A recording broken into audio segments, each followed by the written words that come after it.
কেমন আছেন সবাই? আশা করি সকলে খুব ভালো আছেন। তনুর ভিলেজ কিচেনে আরও একটি সুন্দর রেসিপি নিয়ে হাজির হয়েছি। এই রেসিপিটির জন্য আমাদের কিছু উপকরণ এই বাগান থেকে সংগ্রহ করে নিতে হবে। আমাদের বাগানে অনেক বড় বড় ওল গাছও হয়েছে। তার রেসিপি অন্য কোনো দিন হবে। আপনাদের মধ্যে কে কে এই গাছটি চেনেন? এটা হচ্ছে আমাদা গাছ। এই আমাদেই আমাদের আজকের রেসিপির একটি উপকরণ। তাই সবার আগে একটু আমাদা খুঁড়ে নিই। আমাদের এখানকার মাটিটা এঁটেল মাটি, খুবই চিটালো। এই গাছটি বালি মাটিতেও খুব সুন্দর হয়। সেখানে কোনো অস্ত্রের প্রয়োজন হয় না, যতটা প্রয়োজন হাত দিয়েই বালি সরিয়ে বের করে নেওয়া যায়। আমাদের এই রেসিপির আরেকটি উপকরণ হচ্ছে পুদিনা পাতা। পুকুর পাড়ে অনেক পুদিনা হয়েছে, সেখান থেকে কিছুটা নিয়ে নেব। চলুন, বাগানের এই দুইটি উপকরণই আমার প্রয়োজন ছিল আজকের রেসিপির জন্য। এবার ঘরে যাই। ঘরে এসে আমরা প্রথম অল্প তেঁতুল জলে ভিজিয়ে নেব। আমি 4 পিস মাছের জন্য এতটুকু তেঁতুল নিলাম। আপনারা এর কম বেশি করতেই পারেন, কারণ অনেকে কম টক পছন্দ করেন, আবার কেউ কেউ অনেক বেশি টক পছন্দ করেন। তেঁতুলটা অল্প সময় ভিজিয়ে রাখলে তার পাল্প বের করতে সুবিধা হয়। আমরা এই রেসিপিটির জন্য 4 টুকরো নদী জহলা মাছ নিয়েছি। এই মাছটি স্বাদে কিন্তু একদম ইলিশ মাছের মতন। আমরা এই মাছগুলিকে নুন, হলুদ, সামান্য লঙ্কার গুঁড়ো আর একটু সর্ষের তেল দিয়ে ভালো করে মাখিয়ে নেব। ভালো করে মাখানো হয়ে গেলে এটা কিছুক্ষণ রেস্টে দিয়ে দেব। এই মাছটির ভাপা কিংবা ঝোল কিংবা পাতুরি সবগুলো রেসিপি খুব সুন্দর হয়। মাছগুলো আমাদের মাখানো হয়ে গেছে, এটা একটু রেস্টে থাক, ততক্ষণ আমরা একটা বাটনা করে নিই। এবার আমরা শিলের উপর 2টি শুকনো লঙ্কা ও 1 টুকরো আমাদা দিয়ে ভালো করে থেঁতো করে প্লেন করে বেটে নেব। যে কোনো রান্না কিন্তু শিলে যদি বাটনাটা আমরা করি নিই, সেই রান্নার স্বাদ দ্বিগুণ হয়ে যায়। সময়ের অভাবে আমরা গুঁড়ো মশলা ব্যবহার করি ঠিকই, যদি এতটুকু সম্ভব হয় তাহলে চেষ্টা করবেন শিলে অল্প কিছু বাটনা হলেও বেটে নিতে।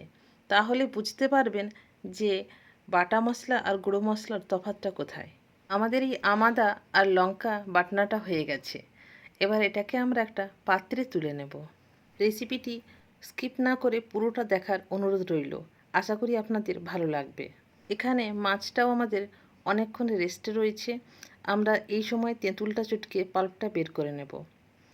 দিয়ে ওভেনে কড়া বসিয়ে কড়াটা ঠিক গরম হলে ভালো করে একটু সর্ষের তেল দিয়ে দেবো। এই রান্নাটা আমরা পুরোটাই সর্ষের তেলে করব। তেলটা আমাদের গরম হতেই মাছগুলো আমরা দিয়ে দিলাম ভাজার জন্য। জানবেন, কড়া যদি ভালো করে গরম করে নেওয়া হয় তাহলে মাছ কখনই আটকাবে না, সেটা যে কোনো কড়াই হোক না কেন। মাছ আমাদের 1 পিঠ ভালো করে ভাজা হয়ে গেছে। আমরা উল্টে পাল্টে একটু ভেজে নিচ্ছি। ভাজা হয়ে যেতে মাছটা আমরা একটা পাত্রে তুলে রাখবো। এই রান্নাটির জন্য আমরা আর এক্সট্রা কোনো তেল ব্যবহার করব না। মাছ ভাজার যে তেলটা আছে ওতেই বাকি রান্নাটা হয়ে যাবে। ফোড়নের জন্য আমরা রাই, কালো সর্ষে, 5 ফোড়ন ও 1টি শুকনো লঙ্কা। তেলটি গরম হতেই দিয়ে দেবো, একটু নেড়েচেড়ে নেব। যখনই সর্ষেটা ফটফট করে ফাটবে সেই সময়ই আমরা তেঁতুল গোলা জলটা ঢেলে দেব। তেঁতুল গোলা জলটা ঢালার পরে আমি আর একটু প্লেন জল দেব। আপনি আপনার মতন ঝোলটা বাড়িয়ে কিংবা কমিয়ে নেবেন। এই একই সময় বেটে রাখা আমাদাটা আমরা দিয়ে দেব। একটু নেড়েচেড়ে স্বাদ অনুযায়ী লবণ আর হলুদ গুঁড়ো দিয়ে আরও একটু নেড়ে দেবো। তেঁতুল জলে এইভাবে বলক এলেই আমরা ভেজে রাখা মাছগুলি ছেড়ে দেব।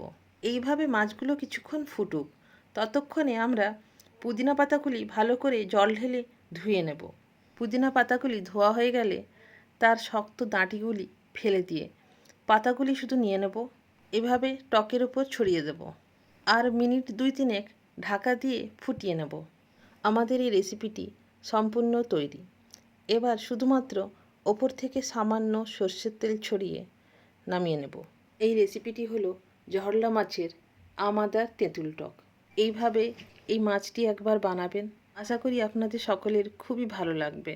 আর যদি এই ভিডিওটি ভালো লাগে তাহলে চ্যানেলটিকে সাবস্ক্রাইব করে আমার পাশে থাকবেন, ভিডিওটি শেয়ার করবেন আর রেসিপিটা ঘরে বানানোর পর আমাকে কমেন্ট করে অবশ্যই জানাবেন যে আপনাদের কেমন লাগলো। আপনারা সকলে খুব ভালো থাকবেন।